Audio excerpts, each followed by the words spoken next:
Hello and welcome back to another video on my channel. It's time for my top 5 transfers so far this summer.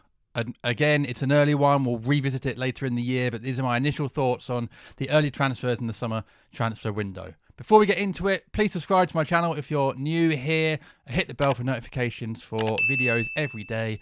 Videos like this, comedy songs, sketches, all sorts to do with football. Comment below your thoughts on the best transfers so far. Am I right? Am I wrong? Once you get to the end of the video, drop a like and join my Patreon, where you can get behind the scenes access, early access to videos, join my Discord to chat about football every day and help support the channel going forward. Would really appreciate it. Link is below the video right now. Right, let's get into my top 5 summer transfers so far. Starting with Kai Havertz from Chelsea to Arsenal. Following the trend of Arsenal signing all of Chelsea's knockoffs, Havertz has gone to Arsenal. Jorginho went last season. I think this is potentially a fantastic signing. Yes, I know Chelsea fans are laughing online about the £65 million that they spent, but Havertz is a fantastic player. We've seen his quality in patches at Chelsea. Don't forget, he did score the winner for Chelsea in the Champions League final. And he's a very, very good player. It's really hard, I think, to base his career so far on Chelsea because Chelsea are a complete basket case. And there's lots of good players there who have really struggled. He feels like an Arsenal player, doesn't he, in the way he plays, really. Not an out-and-out striker, not a midfielder. He can sort of play anywhere in between. I see him playing in the hole behind Jesus. Could be very, very good. So even for 65 million, I think that's a great deal. So that's my first top transfer of the summer. All these are in no particular order. We move on next to Kovacic to Man City. Another Chelsea sale. Could that be a theme of this top 5 and this summer? I can't believe they signed Kovacic, who's not yet 30, for £25 million. That's a bargain, especially with the money City have got. I think it's fantastic, Kovacic. I did an underrated players video yesterday. He didn't make it for Chelsea for my underrated player, but I think he's fantastic. One of those players that just gets about his business, but Chelsea fans will tell you how good he is. I think it's going to be a huge miss for Chelsea. I mean, just imagine him alongside Rodri in that midfield, or even as backup to Rodri.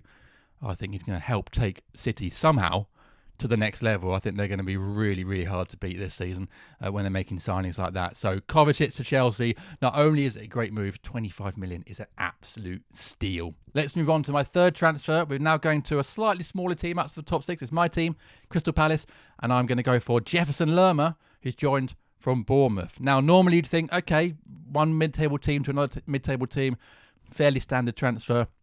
The things that elevate this for me are the fact that, or the main thing, is it's on a free transfer. I mean, Bournemouth paid, what was it, a good 25 million for him a couple of years ago.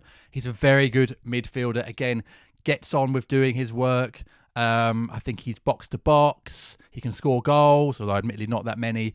I think in Palace's system, whether he plays alongside Doucouré or in front of him, that could be a very good partnership. We upgraded our midfield last year with Doucouré, who won Player of the Year for Palace and was fantastic.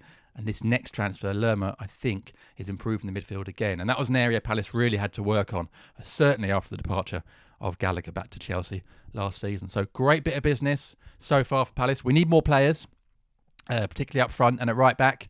But it's a really strong start. I think Lerma's a fantastic player. And tempting him from Bournemouth to Palace is a sign of, hopefully, Palace's ambition going forward. So that's my third of top 5 transfers so far this summer. Lerma to Palace on a free transfer. What a deal that is.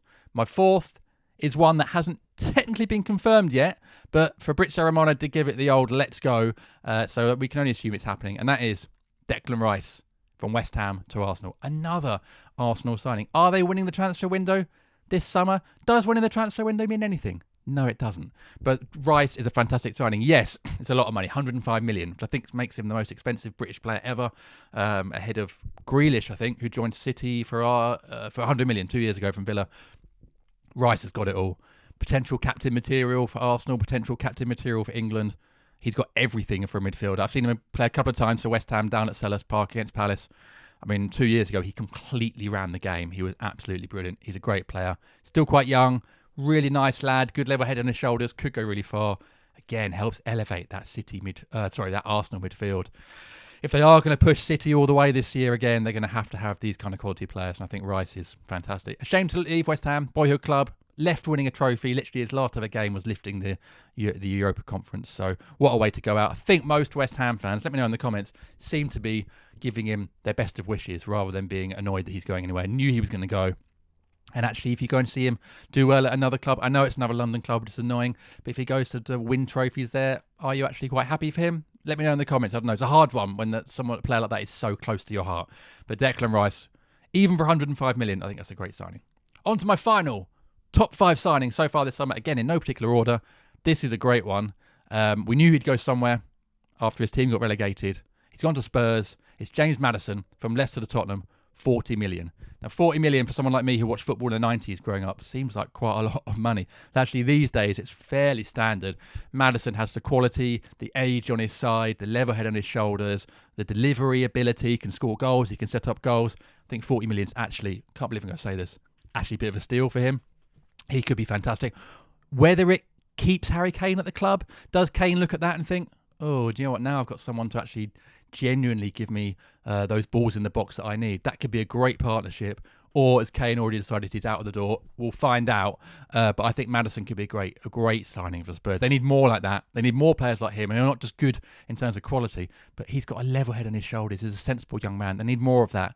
More, fewer egos, more level heads in that Spurs dressing room. So I don't think they'll do as bad as last season. I don't think they'll be brilliant this season, but I think Madison is certainly one of the players I think to head them in that direction. There's rumours they might get Harvey Barnes again. Not as good as Madison, but another good player as well. So let's see what Spurs do. That's my top 5 transfers so far this summer window. We've still got, 2 months to go, 6 weeks to go. So we'll do another one of these later in the window. Will any of these players still be in the top 5? I suspect a couple of them will be. Let me know in the comments below. Do you agree? Do you disagree? Have I missed anyone? Do you think these are the best transfers so far?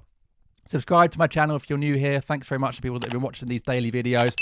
The views are low, but we're working on it. We're going to keep going and getting them up and getting this channel back to where it should be. Let's try and hit 200,000 subscribers soon. That would be absolutely amazing. Comedy song. It's a Friday tomorrow, so comedy song tomorrow, and then back to these videos next week. But until then, let me know in the comments what you think about what I've just said. Do you hate it all and disagree? Let me know. Either way, we'll start the discussions going. Join my Patreon. Link below to support the channel. And I'll see you again tomorrow for another video. Until then, take care. Bye-bye.